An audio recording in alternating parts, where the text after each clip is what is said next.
Hey, my name is Alec Wenzel, and today we're talking about the Nobels ODR Mini.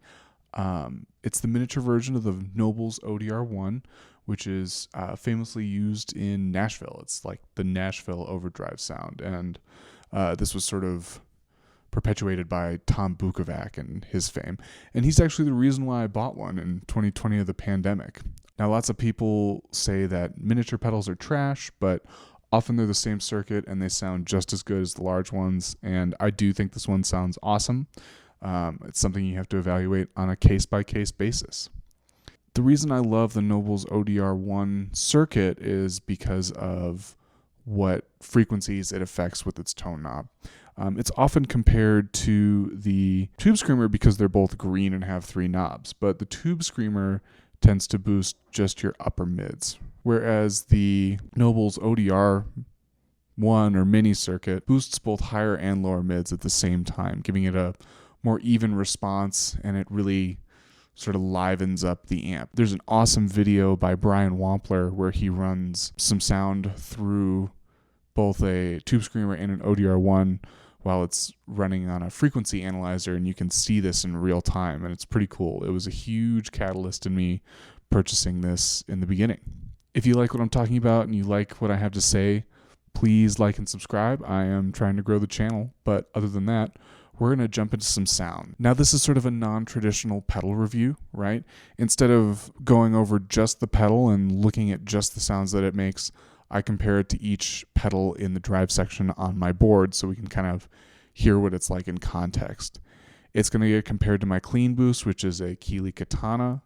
It's going to get compared to a TS10 clone, the Valve Screamer 10 by Frog Pedals, and the Tone Geek.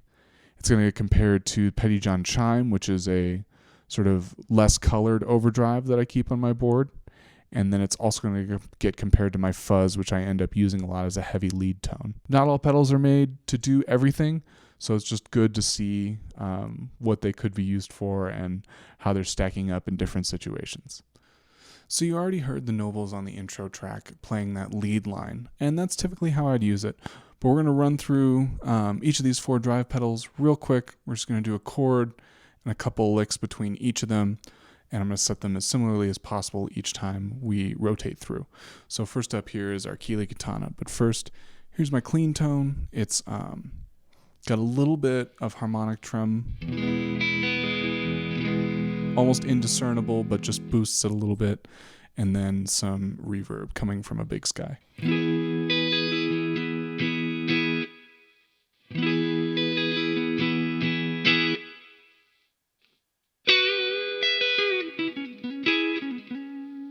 Here's the Katana.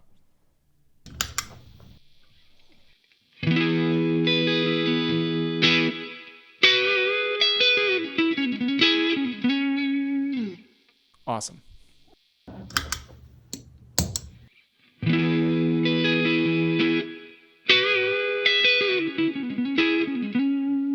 That was the Nobels. You can kind of hear that in order for me to match these, I had to turn up the drive just a little bit, but ultimately the Katana's got a little bit more bass response and it's a little clearer EQ. But both of them are pushing the front of the amp like that.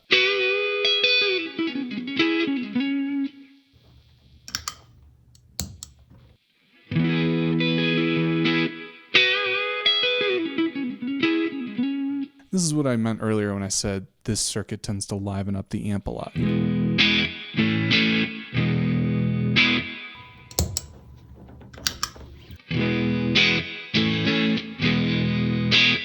Both those pedals are serving that purpose.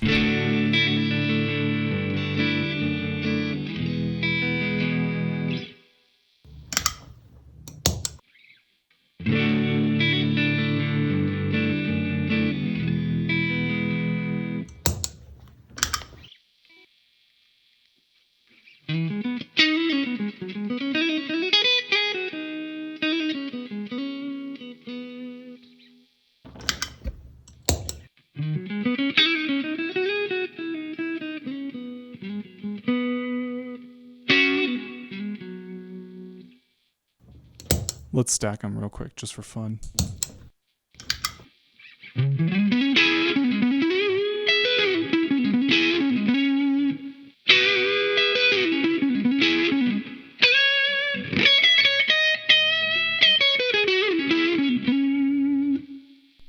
Sounds great stacked. So next up we have the Valve Screamer versus the Nobles. The Valve Screamer is a modded TS10, so there's a little bit more gain on tap, and that's how I use it. However, it can be set to more stock settings, and there's a great video by Tomo Fujita on that, but I'll link that down in the description. But for now, here's my clean tone again, and then here's our chords.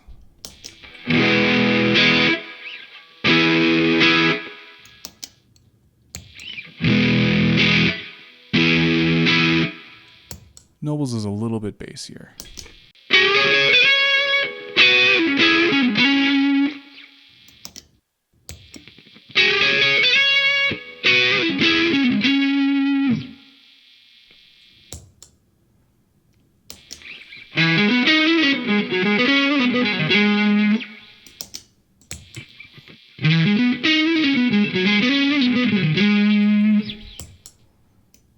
Here's like a heavier chord progression.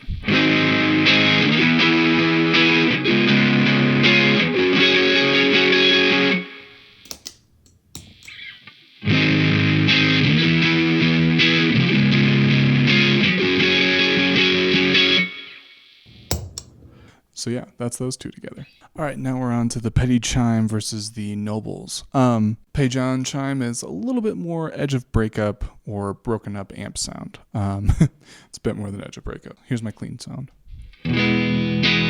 Pettyjohn. Nobles.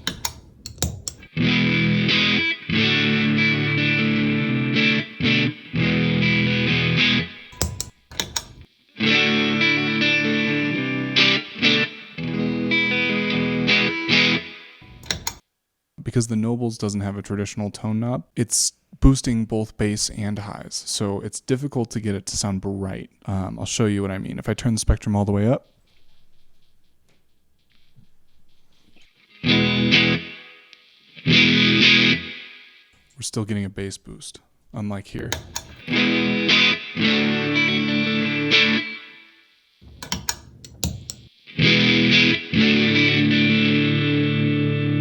In fact, it seems to be driving the amp more.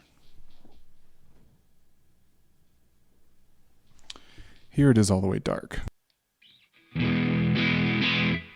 See, just no response at all.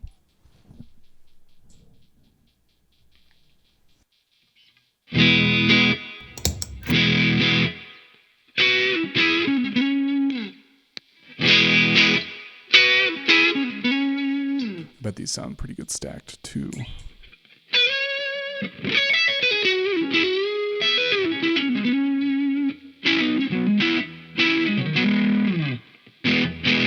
Yeah, it's fine. Heavy gain sounds, it's just versus my fuzz. Here's my clean tone.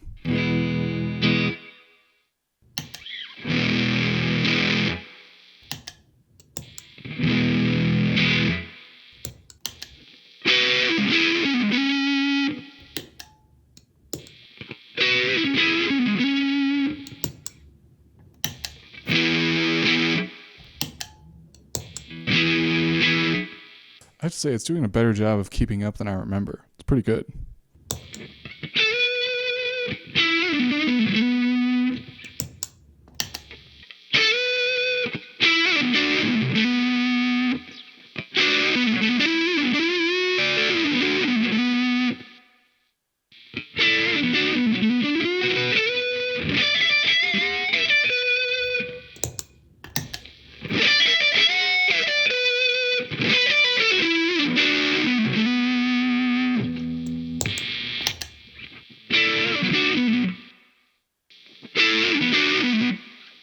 Yeah, it's nice. It's a nice lead tone. So these early videos are kind of just about asking the question of what is on my board and why, you know. It gives us a chance to sort of review sounds and talk about why or why not we like certain things. And that's kind of what we were doing here, right? It's not a shootout video. It's more just a use comparison video, like what role does this pedal play on the board? Can do a convincing clean boost. The Nobels ODR Mini compares more reasonably sort of with the Pettyjohn. and the valve screamer, maybe somewhere in between there. But ultimately, the reason that it's not on my board is, again, preference, right? It doesn't have anything to do with whether or not it's better or worse than any sound, right? I don't think it could replace my fuzz, but, you know, there are situations in which you can use it as a great lead tone too, if you're stacking. The reason that it's not on my board is honestly because I leave it off to put onto a pedal train Metro that I have when I have gigs where I know I won't need every pedal that I use. This big main board I have is what I use for studio work and original music and, you know, gigs where I need a ton of sounds. Some things like weddings, you know, you just need an overdrive and a decent delay, you know, or something that gives you a nice clean boost and, you know, maybe a modulation effect here and there. And so this is often playing that role. I leave it on the shelf so that I can build small specific rigs to the flavor of whatever I'm doing. And that may be because I don't feel like carrying anything, or we have limited stage space, or it's just not worth it to bring out a whole bunch of effects that way. Is this thing great? Yes. However, you know, we're kind of getting rid of things that aren't on there so that I can make room for new pedals and collect new things. And remember, it's always good to participate in the used market. It gives people a chance to try stuff out. If you liked what I had to say today, please hit like and subscribe. I'd love to see you guys around more. Get up from 6 subscribers to 7 would be my goal for this video. But yeah, I'd love to have you guys around more to talk more about pedals and stuff. Thanks so much, and I'll talk to you more later.